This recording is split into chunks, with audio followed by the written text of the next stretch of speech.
May magkasintahang magkasamang naglalakbay gamit ang kanilang sasakyan. Napansin ni Nora na matagal na silang nasa biyahe kaya tinanong niya si Alec na nagmamaneho kung tama ba ang dinadaanan nila. Sumagot si Alec na sigurado siyang tama ang kanilang dinadaanan. Tinanong ulit siya ni Nora kung may malapit ba silang mahihintuan dahil kailangan na niyang magpunta ng CR. Kaya huminto sila sa pinakamalapit na hintuan. Papasok na sana sila loob, pero nakita nilang lock ang pinto ng kainan. Kahit kinatok na nila ang pinto, ay wala pa ring lumabas na tao. Dahil hindi na makapagpigil si Nora, nagdesisyon siyang pumunta sa likod ng building. Pag-ikot niya roon, napansin niya ang ilang gamit ng mga tao tulad ng cellphone at pitaka. Nagtaka siya kung bakit may mga ganong gamit, pero ipinagbahala niya na lang ang mga iyon at umihi na sa tabi. Hindi ni Nora napansin ang bungo sa bandang damuhan. Pagtapos niya, bumalik agad siya kay Alec para magpatuloy sila sa biyahe. Habang nasa daan, nabanggit ni Nora na sana sinamahan siya ni Alec para makita rin niya ang lugar na iyon na may mga tent kahit walang katao-tao, at ikinwento niya rin kay Alec ang pitaka at cellphone na nakita niya roon. Sinabi ni Alex sa kanya na baka abandonadong campsite iyon, kaya may mga tent at cellphone na naiwan doon. Ilang sandali pa, napansin ni Alec na paubos na ang kanilang gas. Tinanong siya ni Nora kung may malapit ba na gas station. Kumpiyansa siyang sumagot na meron. Sa daan, may nakasalubong silang isang matandang babae na tila nasiraan ng kanyang sasakyan. Bumaba si Alec para ayusin ang sasakyan ng matanda, habang si Nora naman ay nakipag-usap sa kanya. Tinanong ni Nora kung taga roon lang ba ang matandang babae. Sagot ng babae, taga roon lang siya. Makalipas ang ilang saglit, bigla siyang nagtanong kay Nora kung kasal ba sila ni Alec. Nabigla si Nora at agad na sumagot nang may inis na walang pakialam ang matandang babae kung kasal ba sila o hindi. Nainis ang babae sa sagot niya at naging mainit ang sagutan nila. Ininform ni Alec ang matanda na hindi niya maayos ang sasakyan nito habang nagsasagutan sila ni Nora, kaya nadagdagan ang pagkainit ng ulo ng matanda. Sinabihan ni Nora si Alec na umalis na sila at iniwan na nila ang babae doon. Sa loob ng sasakyan, naiirita pa rin si Nora sa babae at sinabi niyang sana hindi na lang sila tumulong dahil hindi maganda ang naging kapalit ng kabutihan nila. Nagpatuloy sila sa pagmamaneho hanggang sa makarating sila sa isang diner para kumain. Umorder si Nora ng kape at si Alec naman ng tubig. Umorder din sila ng burger at fries sa waiter. Habang kumakain, napansin ni Alec na tinititigan sila ng lalaki sa may counter. Nang palabas na sila, nadaanan nilang magkasintahan ang lalaki at bigla niyang hinawakan ang braso ni Nora at pabulong niyang sinabi na hindi sila ligtas sa lugar na ito. Nagulat si Nora at agad-agad niyang inalis ang kamay ng lalaki sa kanyang braso at umalis sa diner kasama si Alec. Habang nasa biyahe, tinanong ni Alec kung ayos lang ba si Nora. Sumagot siya kay Alec na ayos lang siya. Baka baliw lang ang lalaki na yon, kaya ganun ang kanyang ginawa. Pinagwalang bahala lang ni Nora ang babala ng lalaki sa kanya. Di nagtagal, nakarating sila sa gas station. Habang nagpagas si Alec, pumasok si Nora sa tindahan at tumingin ng mga paninda sa counter ng gas station. Pagkatapos magpagas ni Alec, pumasok siya at nagbayad. Habang nagbabayad, tinanong ni Alec sa cashier kung may malapit bang matutuluyan sa lugar para makapagpahinga sila. Itinuro sila ng cashier sa direksyon ng cabin na alam niya. Habang paalis na ang kanilang sasakyan sa gas station, sumilip ang cashier sa bintana. Pinagmamasdan sila habang sila ay papalayo. Nang nasa cabin na sila, hindi kumbinsido si Nora na manatili sa lugar dahil ang creepy nito. Sinabi ni Alec na madami namang mga sasakyan kaya siguradong may mga ibang guest sa cabin at baka ambient lang ng lugar yon. Ipinaliwanag din ni Alec na kailangan nilang magpahinga para maiwasan nilang maaksidente. Napapayag niya ang kasintahan. Sa tapat ng cabin, may simbolo sa sahig silang nakita. Pagkapasok nila sa loob ng cabin, nagmadali si Nora na lumabas at sinabi sa kasintahan na humanap na lang sila ng ibang matutuluyan dahil napakatahimik ng cabin at wala silang makitang tao sa loob. Pinigilan siya ni Alec sapagkat napansin niya ang mga nagamit na plato sa mesa at iba pang mga bagay na sinyales na may ibang tao roon. Kinumbinsi ni Alec si Nora na wag na silang umalis doon.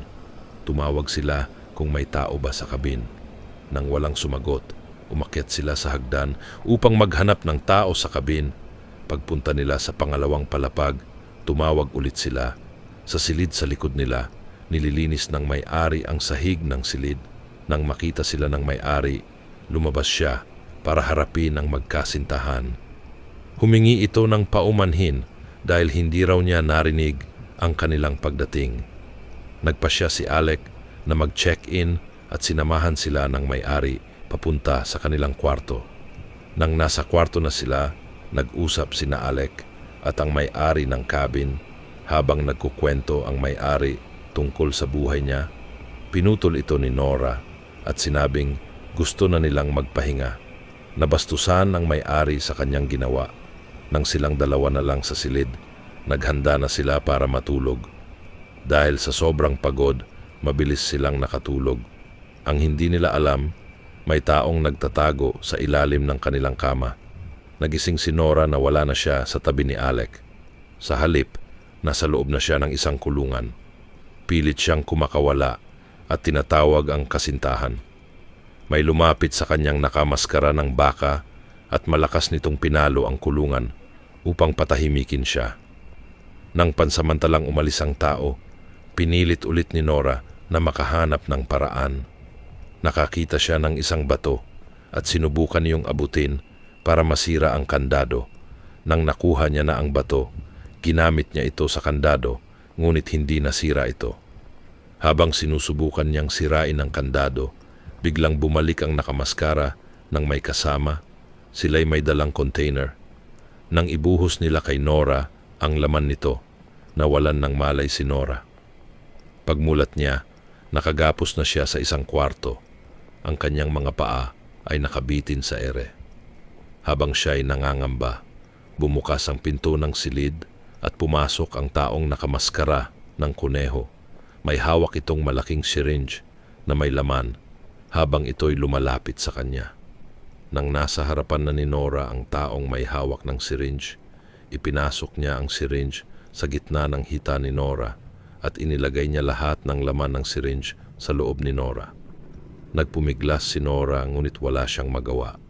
Pagkaalis ng nakamaskara ng kuneho, may dumating na dalawa pang nakamaskara.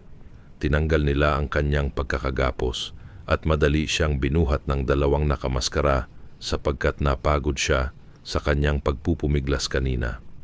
Inilagay nila si Nora kulungan at hinila siya upang makapunta sa susunod na lokasyon. Sa daan, napagmasdan ni Nora na ang lahat ng nagtatrabaho roon, pati na rin ang mga kumuha sa kanila, ay nakasuot ng mga maskara na hugis hayop. Hindi mo malaman ang kanilang pagkakakilanlan dahil sa kanilang maskara. Inilipat siya sa silid na parang barn. Ang sahig nito ay nakokoveran ng dayami. Ang silid ay may isang bintana. Sinusubukan ni Nora buksan ang bintana ngut hindi niya it mabuksan dahil hinarangan ng mga nakamaskara ito. Napaupo si Nora, unti-unti na siyang nawawalan ng pag-asang makatakas pa. Sa ibang lugar naman ng farm, may mga lalaking nakakulong sa maliliit na kulungan. Sila'y hubot-hubad, makikita mo sa kanilang kilos ang pagod sa kanilang pinagdaanan. Nandoon din si Alec, ang kasintahan ni Nora. Nagising siya na nasa kulungan at nakabusal ang bibig. Humihingi siya ng tulong sa iba pa niyang mga kasama, kahit na hindi siya makapagsalita ng maayos ng dahil sa busal. Habang sinusubukan niyang buksan ang kulungan, ngunit hindi ito nagbukukas. Habang ginagawa niya ito, biglang dumating ang 3 taong nakamaskara ng hayop. Isa-isa nilang binuksan ang kulungan at isa-isa din nilang tinanggalan ng malay ang mga lalaki gamit ang isang tool. Isa-isa nilang kinuha ang mga katawan ng nawalan ng malay at pinagpapatong-patong nila ito sa hand trolley nilang dala. Nagwala si Alec habang nakikita ang ginagawa nila. Dahil doon, pinuntahan nila si Alec para kunin din. Binuksan nila ang kulungan niya. Nagpumigla si Alec upang makatakas. Ngunit napigilan siya ng mga tao at siya'y tinanggalan din nila ng malay. Nang mailagay na nila si Alec sa trolley, dahan-dahan nilang itinulak ang mga katawan papunta sa silid kung saan nila pinoproseso ang mga laman. Binigyan ng isa sa mga nagpoproseso ang taong nakamaskara ng baboy ng laman. Kinuha niya ito at idinala sa kitchen upang mailuto ng mga kusinero. Sa labas ng kusina, may nag-aantay sa kanyang nakatayo sa tabi ng kotse. Nang maibigay na niya ang laman, siya'y lumabas at dumiretso sa nakamaskarang tao na naghihintay. May ibinigay siya dito. Pagkatapos, sabay silang pumunta sa likuran ng kotse. Inilabas nila ang kulungan na may nakalagay na tao at idinala ito sa silid na pinaglalagyan nila ng mga lalaki. Samantala, ang boss nila na siyang may-ari ng cabin ay tahimik na nagbabasa ng dyaryo. Nilapitan siya ng nakamaskara ng baboy. Kinausap siya ng boss na kailangan nilang bilisan ang paghahanda ng pagkain dahil malapit na ang event nang nag-book sa kanila. Pinuntahan nila ang kusina at iniutos ng boss sa kanyang mga tauhan na bilisan nila ang preparasyon sapagkat nagdagdag pa ang kliyenteng nag-book sa kanila ng pagkain. Pagkatapos magbigay ng instruction, pumasok ang boss sa kanyang opisina para sumagot ng tawag. Sa milking station, ang mga babaeng nandoon ay ginagatasan nila. Sa loob ng silid, ang karamihan sa kanila ay lumuluha sa kanilang dinadanas. Habang sila'y ginagatasan, may maririnig kang iyak ng sanggol. Pinuntahan ng nagbabantay ang direksyon ng iyak at puwersahan niyang kinuha sa ina ang sanggol. Nang hawak niya na ang sanggol na lalaki, itinimbang niya ang bigat nito. Pagkatapos, ay hinampas niya ito sa sahig. Umiyak ang ina sa ginawa ng taong nakamaskara sa anak niya. Nang nakalikom na ang mga taong nakamaskara ng sapat na gatas, dinala nila ito sa kitchen dahil ito'y gagamitin nila sa pagluluto ng pagkain para sa catering. Naiwang mag-isa si Andrew, ang walang maskarang tauhan na sisinto-sinto sa milking station. Dahil hindi pa rin tumitigil ang ina, sa pag-iyak pinuntahan niya ang kulungan nito at sinubukan niyang patahanin ng parang alagang hayop niya. Ngunit galit na sinigawan siya ng babae at sinabihan siyang may saltik. Nagalit ang tauhan sa babae, sinuway niya ito, tinawag niyang bad human ang babae. Sa opisina, kausap ng boss ang isa nilang client. Nagre-reklamo ang kliyente dahil may ngipin silang nakita sa isa sa pagkaing dineliver nila. Nireassure ng boss ang kliyenteng kausap niya na hindi na yon mauulit pa at pinangakuan niya pa ang kliyente na libre na ang susunod na order nila ng catering service sa kanila. Pagkatapos ng tawag, lumapit ang isang tauhan na nakamaskara sa boss at sinabihan siyang tinanggalan ng hininga ni Andrew ang isa sa kanilang dairy livestock. Nadismaya siya sa narinig na balita at iniutos niyang hanapin si Andrew. Samantala, habang nakakulong si Nora, nakita niyang may isa pang nakakulong sa selda sa tabi niya. Ang babae ay ginagatasan ng milking machine na nasa labas ng kulungan nila. Kinausap niya ito, tinanong kung anong nangyayari, bakit sila kinidnap at kinulong ng mga nakamaska.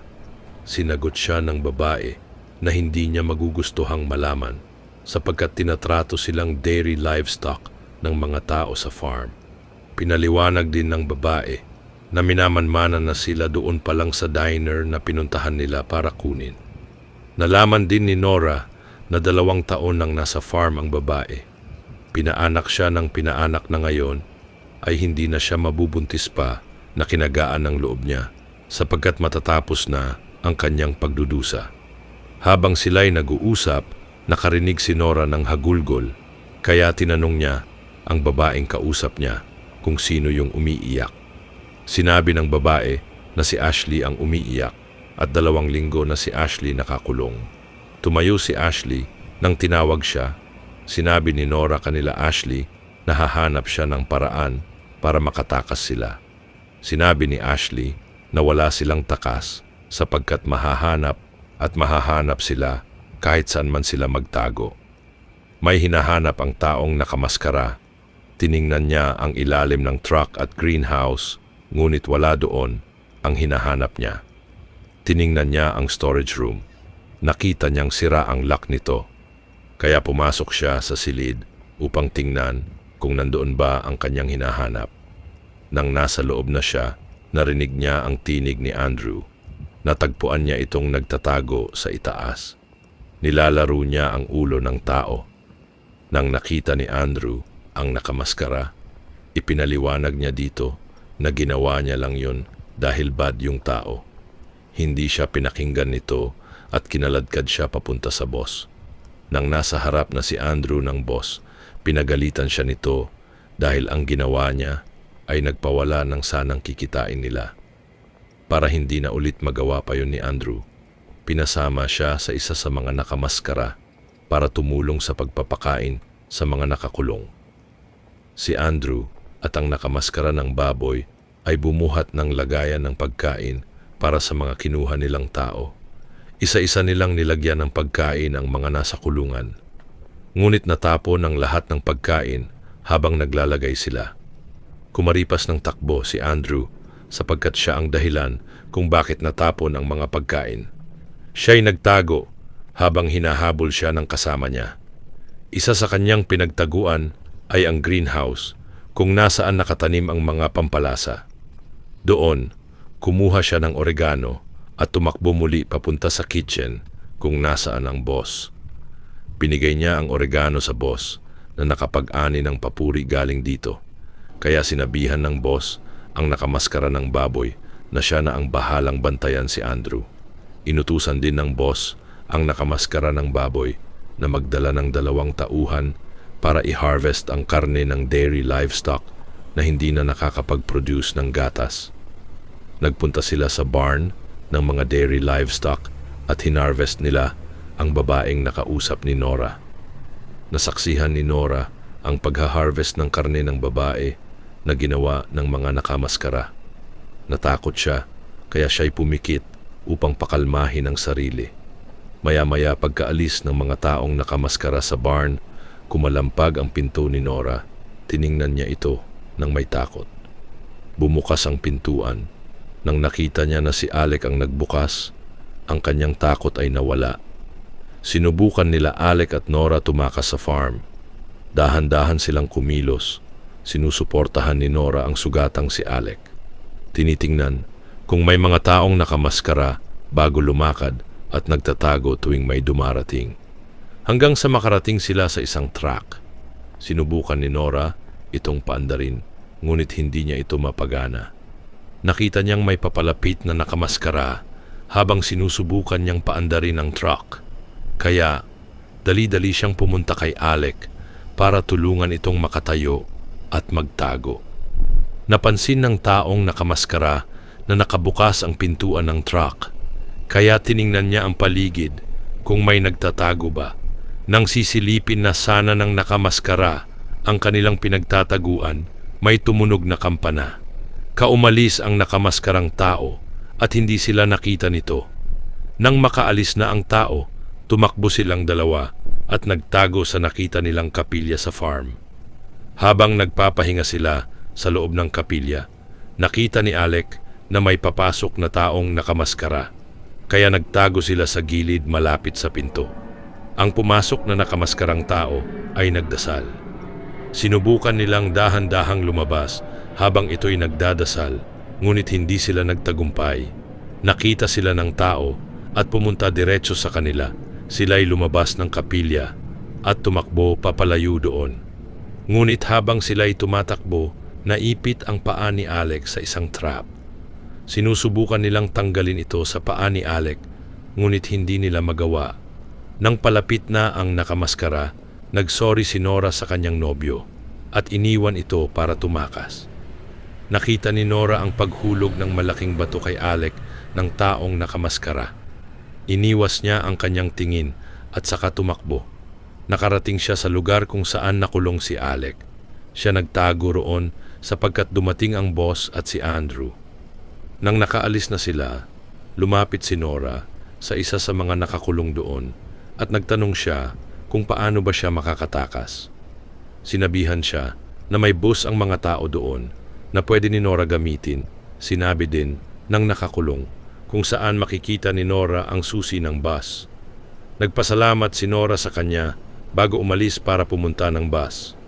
Habang tumatakbo at nagtatago, nakakita siya ng sasakyan na kakadating lang. Sinundan niya ito sa parkingan. Lumabas ang tao sa loob at pumunta sa likod ng kotse para kunin ang mga gamit na nasa trunk. Ginamit ni Nora ang nakita niyang martilyo sa nakatalikod na tao at pumasok sa kotse. Pagpasok niya dumating ang mga kasama nito, kaya nagmadali siyang pinaandar ang kotse. Sa kanyang tuwa, umandar ang kotse. Akala niya makakaalis na siya, ngunit unti-unting bumagal ang kotse dahil wala na pala itong gas. Papalapit na ang mga nakamaskara sa kotse, kaya iniwan niya ito at tumakbo. Pumasok siya sa kitchen at kumuha ng maliit na patalim habang tumatakbo papuntang basement. Muntik pa nga siyang mahuli dahil hindi niya mabuksan ang bintana sa basement. Pero sa huli nabuksan din niya. Umakyat siya papalabas. Ngunit nahawakan ang kanyang paa ng isa sa mga taong nakamaskara na humahabol sa kanya. Kinuha niya ang patalim na tinago niya at sinaksak ito sa kamay ng humawak sa paa niya. Dahil doon matagumpay siyang nakatakas sa kanila. Binalikan niya si Ashley, isa sa mga babaeng nakilala niya kanina. Binuksan niya ang kulungan nito para palayain siya. Tumakbo silang dalawa para makatakas at nakarating sa bus na sinabi ng lalaking nakausap ni Nora kanina. Binuksan nila ang bus at pumasok. Naalala ni Nora na wala ang susi sa kanila, kaya lumabas sila para kunin ito. Mabuti na lang at malapit lang sa bintana ang susi. Dahan-dahang kinuha ni Nora ito. Nang makuha na niya ito, sila'y bumalik sa bus. Binuksan ulit nila ang pinto nito. Pumunta si Nora sa driver's seat para paganahin ang bus at i-drive ito habang si Ashley naman ay dumiretso sa isa sa upuan sa bus. Ngunit siya'y napatigil sa kanyang paglakad. Napansin ito ni Nora kaya siya ay lumingon kung saan nakaharap si Ashley. Doon, nakita niya na hindi lang pala silang dalawa ang nasa bus, kundi pati na ang lahat ng mga nakamaskarang tao. Sa huli, nahuli pa rin sila at ginawang lechon. Kaya kung sakaling maglakbay ka at mapadaan sa isang lugar na tila abandonado, pag-isipan mo munang mabuti bago ka pumasok. Dahil baka hindi ka na makalabas at baka kung ano ang gawin nila sa'yo.